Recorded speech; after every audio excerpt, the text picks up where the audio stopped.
Hi, చుట్టుపక్కల అందరూ వచ్చేసారా? రండి. ఈరోజు తొందరగా వచ్చేసారా స్కూల్ నుంచి? సరే, కరెక్ట్ మన కథలు చెప్పుకునే టైంకి చక్కగా వచ్చేసారు. అయితే ఈరోజు ఇంకో కొత్త కథ. ఈరోజు ఏమిటంటే ఆషాఢభూతి అనే ఒక స్టోరీ. అయితే ఒక రోజు ఏమవుతుందంటే ఒక పురాణం చెప్పే ఒక ఊరిలో పురాణం చెప్పే పండితుడు ఉంటాడు. పురాణం అంటే ఈ కార్తీక పురాణము, మాఘ పురాణము, రామాయణము, భారతము ఇవన్నీ రోజు కొంత భాగంగా కథలు చెప్తూ ఉంటాడు. అయితే అలా చెప్తూ ఆ పండితుడు ధనం సంపాదించుకుంటాడు. అయితే ఆ పండితుడికి ఏముంటుందంటే రోజు ఊళ్ళో ఒకరు భోజనానికి పిలుస్తారు, ఇంకా డబ్బులు ఇస్తారు. ఆ డబ్బులు రోజు కొన్ని జమ చేసుకుంటాడు. బాగా జమ చేసుకొని ఆ డబ్బులు ఒక కప్పుకునే బొంత అంటారు, దాంట్లో తీసి పెట్టుకుంటూ ఉంటాడు. అయితే ఆ బొంతలో తీసి పెట్టుకొని జాగ్రత్తగా పెట్టుకుంటాడు. అలా కాలము గడుపుతూ సంవత్సరాల తరబడి అలాగే కాలం గడుపుతాడు. గడిపిన తర్వాత ఊరి వాళ్ళందరూ అతను ఆప్యాయంగా చూసుకుంటారు, మంచి మర్యాద ఇస్తారు. మంచిగా ఈయన కూడా అన్ని పురాణాలు చెప్తూ ఉంటాడు, మర్యాద అదంతా బాగుంటుంది ఊళ్ళో. ఉన్న తర్వాత ఆయనకు కొన్ని రోజుల తర్వాత ఒకనొతను వస్తాడు. అతని పేరే ఆషాఢభూతి. అయితే వచ్చి పండితుడికి నమస్కారం పెట్టి, నువ్వు ఎక్కడి నుంచి వచ్చావు, ఏమిటిది, నీ పేరు ఏమిటిది, అవన్నీ అడిగి తెలుసుకుంటాడు పండితుడు. తెలుసుకున్న తర్వాత అతను అన్నీ చెప్పిన తర్వాత తన పేరు ఆషాఢభూతి అని చెప్తాడు. చెప్పినాక, మరి ఇక్కడ ఎందుకు వచ్చావు అంటే, నీ దగ్గర శిష్యునిగా చేరుదామని వచ్చాను, నీకు సేవలు చేస్తూ నీ దగ్గరనే ఉండిపోదామని వచ్చాను అని చెప్పి అంటాడు. పెద్ద మనిషివి కదా, నీకు ఇంత మర్యాద, నీకు సేవలు చేయాలనే కోరిక ఉంది నాకు అని చెప్పి అంటాడు. సరే అని చెప్పి, సరే ఉందులే నా దగ్గరనే అని చెప్పి అతని దగ్గరనే ఉంచుకుంటాడు. ఉంచుకున్న తర్వాత కొంచెం దూర ప్రాంతాల్లో ఈయన పురాణాలు చెప్పడానికి వేరే వాళ్ళు ఆహ్వానిస్తే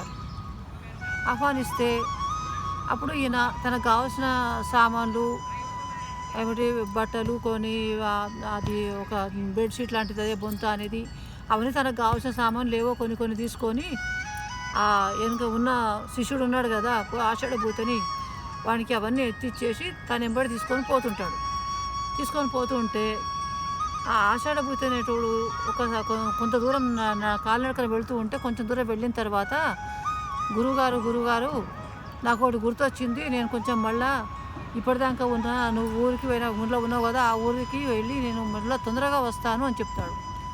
ఏమిటిది అంటే, మనం ఉన్న ఇంటి వారిది ఒక చిన్న చీపురు పుల్ల నా సామాన్లలో వచ్చింది, ఆ చీపురు పుల్లను వాళ్ళకి ఇచ్చేసి వస్తాను అంటాడు. గురుగారికి ఆశ్చర్యం వేస్తుంది. ఇంత చీపురు పుల్ల ఏమిటిది, వాడు పోయి ఇచ్చి రావడం ఏమిటిది, చీపురు పుల్ల కోసం ఇంత మాట్లాడుతున్నాడు ఎందుకు అని చెప్పి అనుకొని అడుగుతాడు. ఎందుకు చీపురు పుల్లనే అంత పెద్ద ఇది కాదు కదా, దాంతో నీకు ప్రాబ్లం ఏమున్నదని పక్కకు పడేసి వెళ్ళిపోదామంటాడు.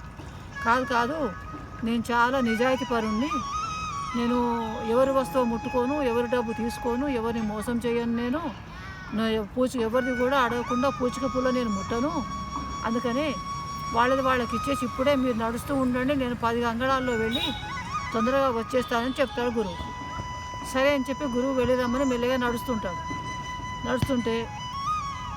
అతను ఏం చేస్తాడంటే, కొంత దూరము గురువు కనపడకుండా కొంచెం దూరం పరిగెత్తినట్టుగా వెళ్ళి మళ్ళీ కొద్దిసేపటికే వెనక్కి వెళ్ళి వచ్చేస్తాడు. వచ్చిన తర్వాత గురువు అడుగుతాడు, ఏమిటి ఊరికి వెళ్ళి వస్తా అన్న, ఇంత తొందరగా వెళ్ళి వచ్చావా అని. కాదు, మీరు ఒంటిగా పోతున్నారు కదా, మీరు మీకేమైనా ఇబ్బంది అవుతుందేమో అని మీ మీద ప్రేమ కొద్దీ చాలా స్పీడ్గా పరిగెత్తి మళ్ళీ అదే తొందరతోటి వచ్చేసాను అని చెప్తాడు గురువుకు. చెప్పేసరికి ఆ గురువుకు చాలా నమ్మకం కలుగుతుంది దాని మీద. కలిగి అప్పటికి సాయంత్రం అవుతుంటే ఎండాకాలం కనుక పక్కన చెరువు కనపడితే, నేను ఈ చెరువులోకి వెళ్ళి స్నానం చేసి సంధ్య వార్చుకొని పూజ చేసుకొని నేను వచ్చేస్తాను, ఈ సామాను నీ దగ్గర పెట్టుకోమని చెప్పి ఆషాఢభూతి చెప్పి గురువుగారు స్నానానికి వెళ్ళిపోతాడు.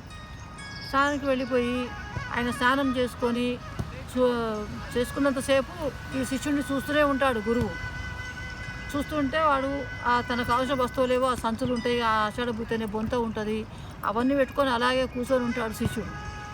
కూర్చొని 2-3 సార్లు ఇటు పక్క చూసి మళ్ళీ స్నానం అయిన తర్వాత గురువు ఏమనుకుంటాడంటే కొద్దిసేపు సంధ్య వార్చుకుందాము, దేవునికి సూర్యునికి ఆర్కెపిద్దామనుకొని అటు మళ్ళీ సూర్యుడి దిక్కు మళ్ళీ ఆర్కెం ఇస్తుంటే అప్పుడే ఆషాఢభూతికి ఆలోచన వస్తుంది. అన్ని సామాన్లు ఏంది, ఈ బొంత మాత్రమే ఈ గురువుగారు ఎందుకు దగ్గర పెట్టుకున్నాడు, ఎవరికి ఇవ్వకుండా చాలా జాగ్రత్తగా చూసుకుంటాడు, దీన్ని ఎందుకో చూద్దామనుకొని చూస్తాడు. చూసేసరికి దాంట్లో డబ్బులు ఉన్నట్టుగా తెలుస్తుంది శిష్యుడికి. తెలిసేసరికి ఇదే మంచి సమయం అనుకొని సామాన్లన్నీ అక్కడ పెట్టేసి గురువుగారు స్నానం చేసి రాకముందు సంధ్య వాచుకొని రాకముందే ఆ బొంత ఎత్తుకొని గురువు చెప్పకుండా వెళ్ళిపోతాడు. వెళ్ళిపోయేసరికి గురువుగారు స్నానం చేసుకొని వచ్చి ఇక్కడ చూసేసరికి సామాన్లు అన్నీ ఉంటాయి కానీ బొంత మాత్రం ఉండదు. అయ్యో వీడు నన్ను ఇంత నమ్మించి ఇంత మోసం చేశాడే, నా బొంతలో ఉన్న డబ్బులన్నీ వీడు ఎత్తుకుపోయాడు కదా అని చెప్పి అప్పుడు గురువుగారు బాధపడతాడు.